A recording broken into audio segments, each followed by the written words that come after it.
শারদোৎসবের কাক মুহূর্তেই কার্যত আরেকটা বড়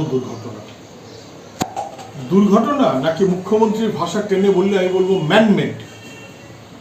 রাস্তাঘাটের হাল এত খারাপ, মাসের পর মাস বছরের পর বছর মানুষ প্রশাসনের কাছে যাচ্ছে, প্রশাসন নির্বিকার।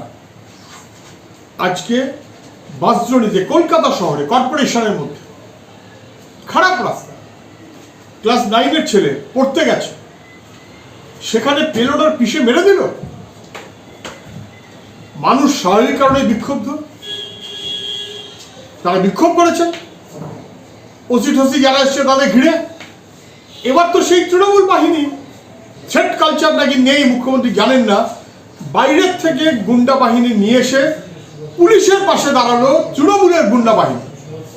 পুলিশ মানুষকে রক্ষা করবে তা না, বরং পুলিশকে রক্ষা করবে তৃণমূলের বাহিনী।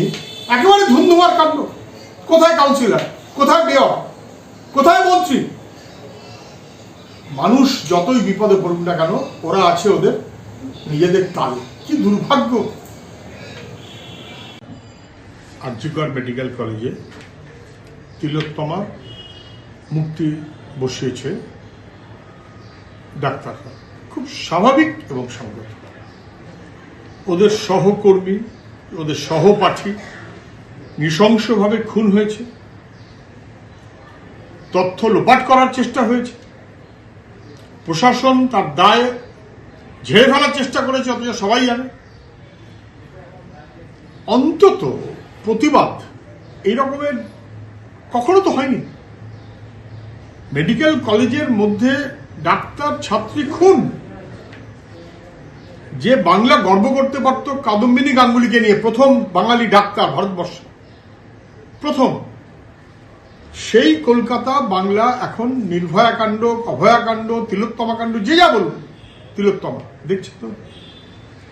তারা তাদের সহপাঠীর জন্য একটা মুক্তি বানাবে, স্মৃতি রক্ষা করবে, তো স্বাভাবিক।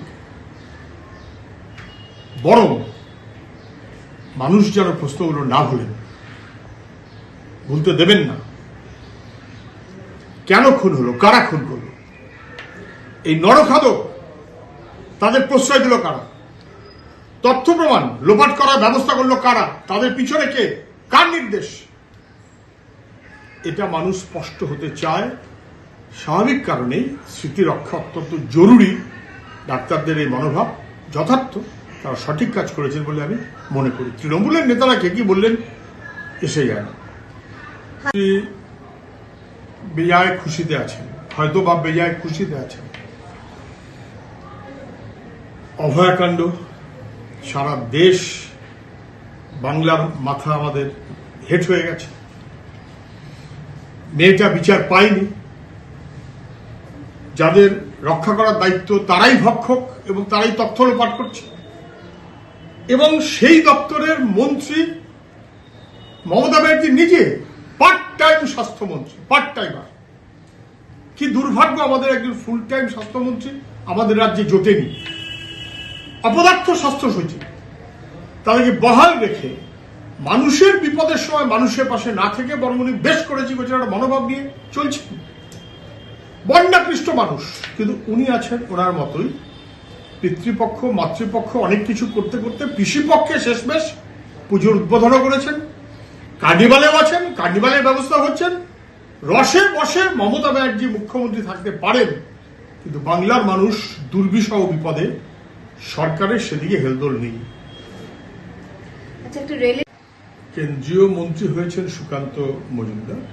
তিনি রেলের অনুষ্ঠানে এসে রাজ্য সরকারের কি কি করণীয় সেই ব্যাপারে পরামর্শ দিয়েছেন। মন্ত্রী হিসেবে পরামর্শ দিতেই পারেন, মানুষ হিসেবেও পরামর্শ দিতে পারেন, কিন্তু তার আগে উনি দিল্লিতে ও সরকারকে বলুক যে এত পশ্চিমবাংলায় দুর্ভাগ্যজনক ঘটনার পর ঘটনা ঘটে যাচ্ছে, ধ্বংস হচ্ছে রাজ্যটা, শিক্ষা, স্বাস্থ্য, পরিকাঠামো, রেল, বিদ্যুৎ, সব খানাখন্দে রাস্তা। রাজ্যটার প্রতি কোনো দায় দায়িত্ব তো রাজ্য সরকারের নেই, দিল্লির সরকারও বহাল তবিয়তে। সুকান্ত মজুমদার কখন কি বলছেন কিছু এসে যায় না, কিন্তু আমি শুধু মনে করিয়ে দিই, এ রাজ্যের বহু প্রকল্প আটকে আছে জমির জন্য। মমতা ব্যানার্জি রেলমন্ত্রী থাকাকালীন যেগুলো করবেন বলে প্রতিশ্রুতি দিয়েছিলেন, সেগুলো প্রতিশ্রুতি দিয়েছিলেন ভোটের জন্য, কাজে কাজ করেননি। উনি রেলমন্ত্রী ছিলেন, উনি মুখ্যমন্ত্রী হয়েছেন, আজও পর্যন্ত তার জমির ব্যবস্থা হয়নি। এ দায়িত্ব কার? এ দায়িত্ব তো মুখ্যমন্ত্রীকে নিতে হবে। সুকান্ত মজুমদার বলছে রাজ্য জমি দিলে দিল্লি যা যা ব্যবস্থা করার করবে। দিল্লি কি করবে আমি জানি না, কিন্তু রাজ্যটাতে জমিটা জোগাড় করতে হবে। যে প্রকল্প মুখ্যমন্ত্রী ঘোষণা করেছেন সেই প্রকল্প মুখ্যমন্ত্রী তার মৃত্যু ঘটাচ্ছেন, এই নিয়ে কোনো সন্দেহ নেই। বাংলা খবর, আপনার রাজনীতি, আপনার আওয়াজ।